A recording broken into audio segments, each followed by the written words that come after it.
Yo, what's up guys? Welcome back to Budget Gun Reviews. Today we got another schematic that I was too cheap to actually max out, and that's the quad launcher.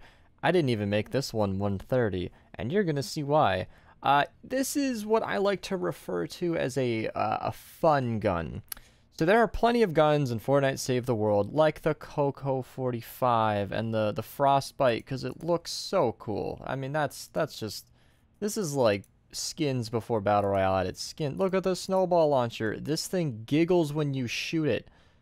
Yeah, it giggles, and it's still screwed up, but this has been broken for an embarrassing amount of time. Oh my god, epic. Anyway, we're talking about the quad launcher, and this is the only gun that I have ever seen that has a modifier that reduces damage on headshots. So don't do it.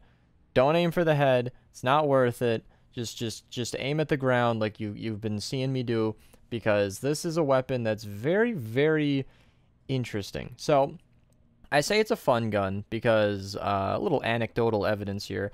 This was one of the first weapons that was ever like kind of gifted to me in bulk. Like, I got a lot of random gifts when I was a low-level player, but one of my friends, Josiah, dropped me just tons of these. He just kept spitting them out. I don't know if they were 58s or 82s. It was a long time ago, and they were so cheap that he didn't care.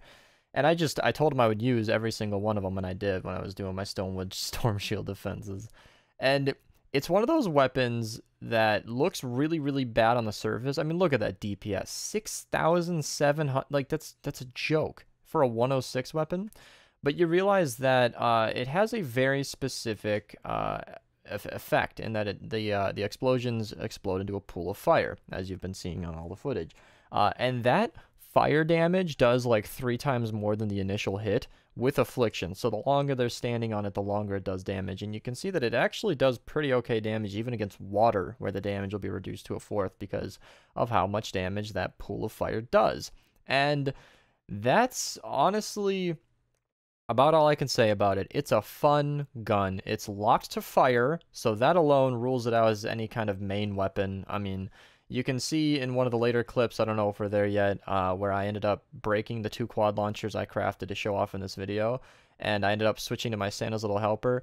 It outclasses it handily. It's a nice little contrast between a fun gun I'm showing for a video and a weapon I use daily, because you can just see how powerful the Santa's Little Helper is when it gets used. It's one-shotting fatties. I mean, those are very high HP enemies, and it's doing a massive chunk to some of the mist monsters I saw later on.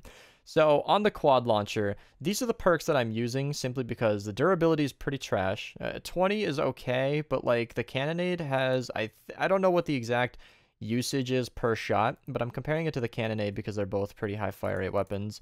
And I'll link a video. You can see it on screen, link below as well, to my little ode to the Cannonade. I don't know what to call it, because the Cannonade came out and everybody thought it was trash. I will agree that it's not the best weapon ever, but it has its use case, and I've pulled it out before. It has a base durability of 30, and its usage per shot is a number I've since forgotten, so I'm not going to guess. I just know that it lasts for about 130 or 160 shots, something like that. Watch my video, maybe you'll know, because I've since forgotten the information. That's why I wrote it down in a video. That's kind of an idiom. Anyway, so it has a lot more durability on the Cannonade side, whereas the quad launcher has 20 shots and it breaks really quickly. So even with durability perks, I didn't even get through this entire mission with 2 of these, which is pretty bad. So it doesn't really matter though, because most of your damage is coming from those pools of fire, like I said. So having damage on this is almost pointless, but you know, you should have it anyway.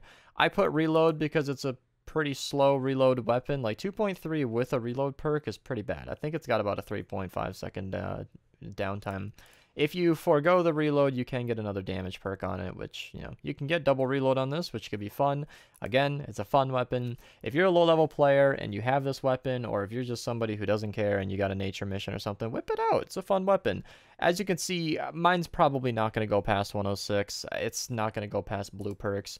If I show you my perk up, you can see that blue is something I've always been able to just afford easily. I've got more uncommon perk up. I get more of this than I use, which is I can only say this for uncommon. I burn through legendary and epic. I use that on the good stuff, which I ended up getting another Silent Spectre, and it's water. So I might very well have a future series coming up, uh, showing the Hemlocks and the Silent Specters with all the different elements. But yeah, that's about it for the quad launcher. It's a fun weapon. Have fun with it. Don't take it too seriously. Thank you guys for watching, and have a nice day.